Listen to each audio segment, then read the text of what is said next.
Hey guys, it's Kirsten Johnson, and this video is about the kindergartner that will give you a breakthrough, that gave me a breakthrough, and that gives my clients breakthroughs. I just got off of a coaching call, and this comes up all the time, so I thought I'd go live and share it with you because it will probably help you too, or could potentially help you. So oftentimes, especially perfectionists, right, we want to start knowing what we're doing, and that's not the nature of a beginner. We don't know what we're doing when we try something new. We are a beginner, and there's a humility that comes with that, and some people want to run out the gate and be really good at something. But what I see over and over again with my clients is that they want to wait until they're better, or they want to just be better before they actually start doing what they want to do. And so instead of hoping that and I put it in an analogy of school. So they know people who are in graduate school, right? And so they want to be at the graduate school level. Hey, Lori. They want to be at the graduate school level. And so they, when they realize that they're not quite that good, they oftentimes will stop trying, or people will in general stop trying, or feel shame or judgment, or basically their eyes are not on their own yoga mat. They're looking around at everybody else and thinking I'm not good enough, which is a very human thing to do, but it's not necessary to stay there. Just because you're not in grad school doesn't mean, and maybe let's say you're in third grade. This is how I always say it to my clients. And this is what I told myself too when I was going through, working through some of my own up-leveling, I guess, or growing in my business, especially in the beginning when I was trying new things and I was doubting myself.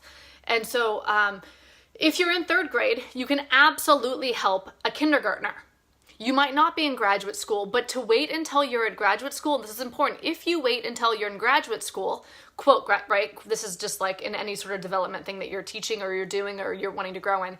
If you wait until you're in graduate school to want to help the person who's in kindergartner, you might be so out of touch that you're no longer relevant to them and they can't relate to you. You're so beyond that it doesn't make sense. So if you wait until you're in graduate school till you help the kindergartner, you might lose them. In fact, you won't get to graduate school unless, if you're in third grade right now, you start helping the people who you can help, the kindergartners. I hope that makes sense how I'm saying that. I just had a big coffee. So start where you are, use what you have, and do what you can. And there are certainly, if you feel called to help people on a certain topic, let's say you're a new coach and you're just starting off and you're feeling like, I don't know what to do. Well, there are people who haven't gone through the transformation that you've gone through, who want the transformation that you've had. Just because you're not where you want to be doesn't mean that you don't have experience that's valuable. So it's starting where you're at. And what I remember for me, what happened was when, so I've been sober 8 years. I think it was when I was around, my first year of sobriety is when I started meditating. And then about 5 or 6 years ago is when I started teaching meditation. And I remember I just felt like I was called to teach meditation. And I had some people around me who basically were only reflecting back my fear to me, my self-doubt to me, right? They were saying things doubting me, but really it was what I was thinking about myself. I think that's important too. If you are confident, you might not attract that kind of stuff from the people around you.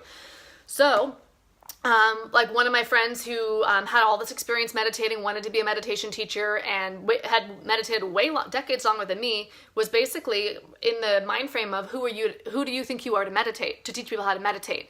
And I was like, oh, maybe I shouldn't. Maybe you're right. But I was a third grader in meditating. I wasn't in grad school, and he might have been an 8th grader, right? He was waiting until he was in grad school till he was going to teach meditation. But I was in 3rd grade, and what I realized was there was kindergartners who needed my help. There were people who had the anxiety, and that I knew a way out of it. And who am I to let people suffer? I know something that can help those kindergartners get relief. So if I wait until I'm better at teaching meditation, I'm going to lose out on the people that I could help in the meantime, and the people that are going to understand where I'm at now and be more relevant to that.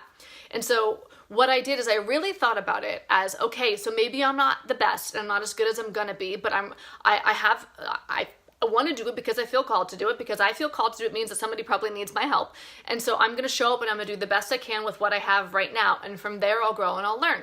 And thank God I did. That was 5 or 6 years ago, and I've been doing it ever since, right? So what is it that you're doing in your life, or you're not doing in your life, that you feel that maybe you're not good enough yet to do it? And the only way we're going to get better at doing what we want to do is if we just do it. So just a reminder, right? It's obvious. It's common sense once we hear about it.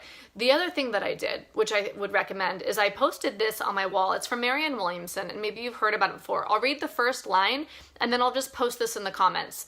But I posted this quote from her book, A Return to Love, on my wall, and I read it every morning when I was trying to see myself as who I wanted to be.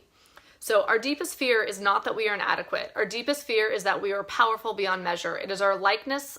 I'm going to actually read it all. It is our light, not our darkness, that most frightens us. We ask ourselves, who am I to be brilliant, gorgeous, talented, fabulous? Actually, who are you not to be? You are a child of God. Your playing small does not serve the world, right? Your playing small does not serve the world. Kindergartners need your help. There is nothing enlightened about shrinking so that other people won't feel insecure around you. We are all meant to shine as children do. We were born to make manifest the glory of God that is within us. It is not just in some of us, it is in everyone.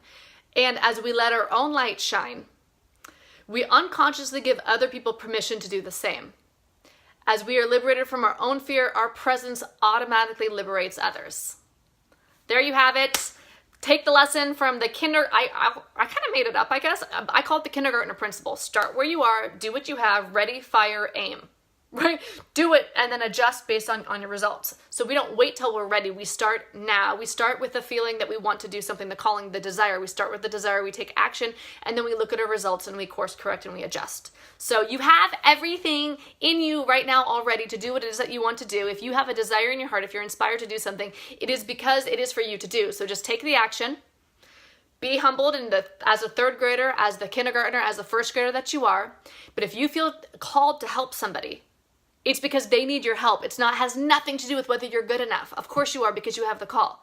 So just take the action and continue to grow. Be right-sized, eyes on your own yoga mat. And before you know it, you'll look back and be like, wow, I'm so glad that I had that faith. I either read Marianne Williamson's quote or whatever it was. I just took some action and I started getting better over time.